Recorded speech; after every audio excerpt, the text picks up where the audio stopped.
बऱ्याचदा आपल्याला आपली स्ट्रेंथ पण कळत नसते, की मी काय लेव्हरेज करू. जसं आता इंटरनॅशनल कंपनीजना इंडियामध्ये यायचं आहे, तर आपल्याकडे एक स्ट्रेंथ आहे जी आपल्याला माहीत नाही आणि ती स्ट्रेंथ अशी आहे, की वी अंडरस्टँड इंडिया. आपल्याला भारत कळतो. आपल्याला भारतात काम कसं करायचं ते कळतं आणि ते इंटरनॅशनल ब्रँड्सला कळत नाही. So you can leverage that knowledge, की इंडियामध्ये काम कसं करतं, इंडियन कस्टमर विचार कसा करतो, इंडिया सिस्टम कसे चालतात, इंडियामध्ये ए सिटीज, बी सिटीज, सी सिटीजचा माइंडसेट कसा आहे.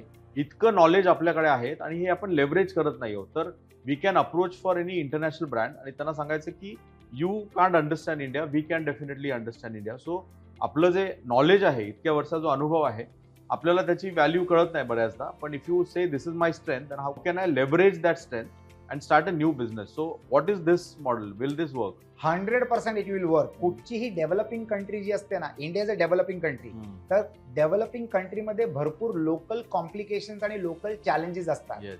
आंतरराष्ट्रीय कुठच्याही कंपनीला येऊन एका डेव्हलपिंग कंट्रीमध्ये काम करण्यासाठी डिफिकल्टीज असतात आणि त्रास असतो. जे लोकल पहलवान असतात ना, ज्यांना पूर्ण इकोसिस्टम लोकली माहीत असते, दे कॅन वेलकम यू. तर तुम्हाला टेक्नॉलॉजी मिळते, कॅपिटल मिळतं, त्यांचं ब्रँड नेम मिळतं, या सगळ्या गोष्टी मिळतात आणि तुम्ही त्यांना एस्टॅब्लिश करण्यामध्ये मदत करू शकतात.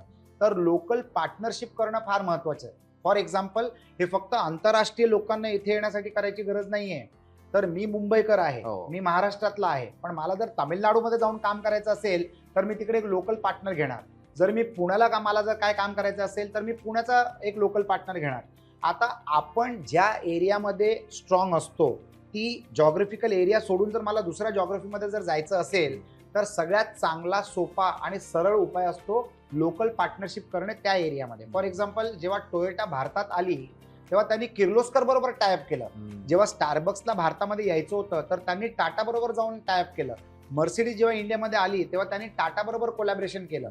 तर या सगळ्या गोष्टी आपल्याला काय शिकवतात? आता हे सगळे मोठे ब्रँड नेम आहेत ज्यांच्याबद्दल आपल्याला माहिती असते, पण भरपूर हजारो अशा कंपनीज आहेत ज्यांना भारतामध्ये मार्केट एस्टॅब्लिश करण्यासाठी त्यांनी त्यांच्या क्षेत्रातल्या लोकल एंटरप्रेन्योर्स बरोबर साठगाठ केली, पार्टनरशिप केली आणि स्वतःला येऊन भारतामध्ये एस्टॅब्लिश केलं. त्याच पद्धतीने जेव्हा आपण परदेशात जातो तेव्हा परदेशातल्या लोकल पार्टनर्स बरोबर आपण निगडीत होतो, पार्टनरशिप करतो आणि बिझनेस आपला तिथे एक्सपांड करतो.